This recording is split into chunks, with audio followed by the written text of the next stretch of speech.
Okay, yeah. Okay. Just you guys could just stand by. We got a treat here for you. Well, also, do we have questions for Mark?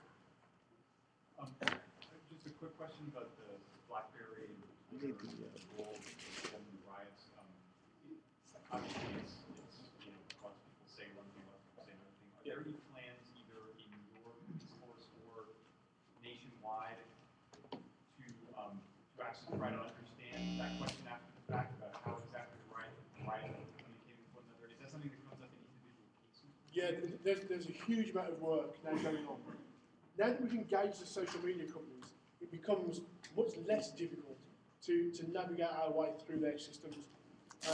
So because we're now having these high-level government meetings with officials from the social networking sites, the social networking sites, I think, have a role to play, and they will defend their rights and the rights of their people who use them, ad infinitum, and quite rightly so. What we need to do is get better at understanding the publicly available, the free information that's available to us. We need to find a way of navigating through the court system that allows us to legally access some of the stuff that we need to know for investigations. So all of that stuff is now ongoing, and BlackBerry are releasing information to us as our Facebook and Twitter to much better help us understand actually what did happen. During the build-up to this disorder, and actually how some social media was used. So we've got Carrie and Mike Downs here. If you want to kind of tell everybody who they are. Okay. Yeah, okay. Hang on just a sec. We'll bring them in. All right, they're here. Right, okay.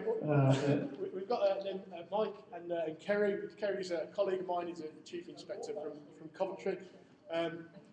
He's a social media colleague. We do a lot of stuff together. He's done some really brilliant work with TweetCam and that kind of thing. Mike is his able assistant. Mike is nice. We've kidnapped Mike. Mike is brilliant with social media. His local force are not particularly enamoured with it, and they don't want him to help them. So we've said, well, you can come and help us then. So Kerry's done some great work with him, and they're both really, really knowledgeable and really helpful in terms of helping us understand social media. Big shout out for Mark. Thank you, Mark.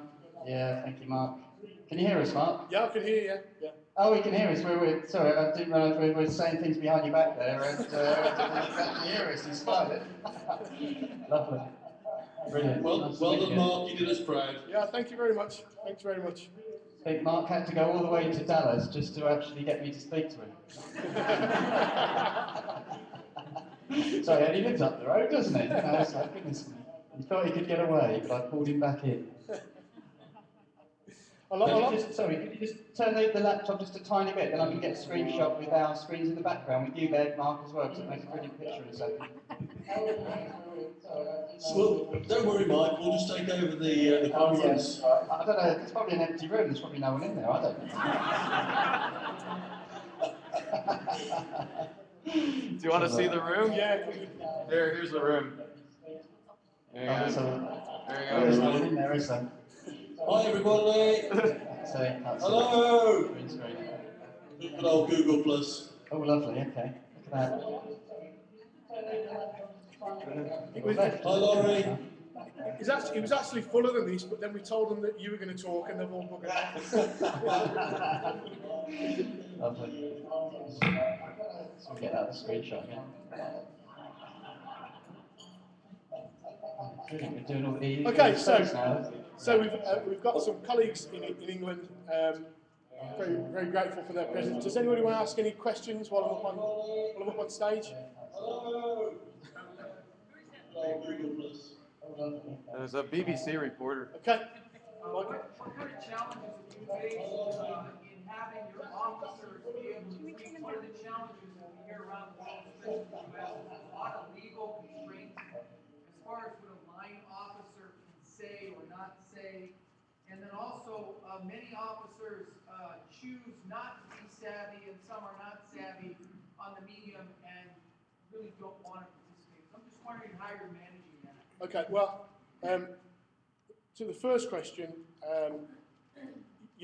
we've sort of taken the view in terms of our officers, all of our officers, including the dog and the helicopter, that we allow our officers, to talk in a whole host of environments. We allow them to communicate via email. We allow them to communicate at neighbourhood meetings. They can sometimes be stood in front of meetings of 50 or 100 people. They meet people walking down the road and have conversations with them. Social media is just another form of communication. Why on earth should we treat it differently? If somebody stands up in front of a community meeting and says the chief constable is an idiot, I would expect that constable to be dealt with under current police regulations, because it's not the right thing to do. We have rules that deal with that. In the same token, if a police officer puts a tweet out saying the chief constable is an idiot, he will be dealt with under exactly the same rules and regulations. It's just communication. The fact that we're using new technology to do it doesn't actually mean that we need a whole set of new guidelines and a whole set of new rules to work by. It's just being brave enough to allow people to say the right thing. Cops are quite smart normally. They will. There are some exceptions to that who will tend to meet in my office for disciplinary meetings. But cops will normally say they know what is the right thing to say. They know what's not the right thing to say. I don't think that we need to worry too much about it, to be honest. And in terms of the second point, if people don't want to use social media, then they probably shouldn't be using it. It's not for everybody. Some people are not naturally able to use social media. Some people don't want the imposition that it places upon them to have to reply. So some people don't want the expectation. So what we've done is we've made the platform available to those officers who would like to use it to communicate. We force nobody to do it. We don't set a policy around, we've got to have 20% of officers doing it. We want people who want this technology to be available to them. We want it to be available to them, and that's really as simple as we've made it. Last question is, what kind of smartphone does the dog have that the paws will be able to respond? It's an iBone.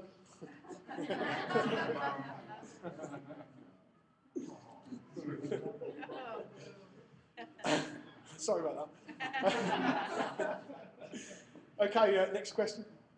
Anybody else? All right, thank you. Okay. There was one tweet, there was a rumor that you didn't dispute, you not only didn't dispute it, but you retweeted it. And that was the one about what a bad week it was unless you were having an affair with a policeman's wife. Yeah, that's true. Yeah, I'll put that out. Terrible week for everybody unless you're sleeping with a policeman's wife, because they spent the last 48 hours at work. So, all right, thanks everyone. Melinda has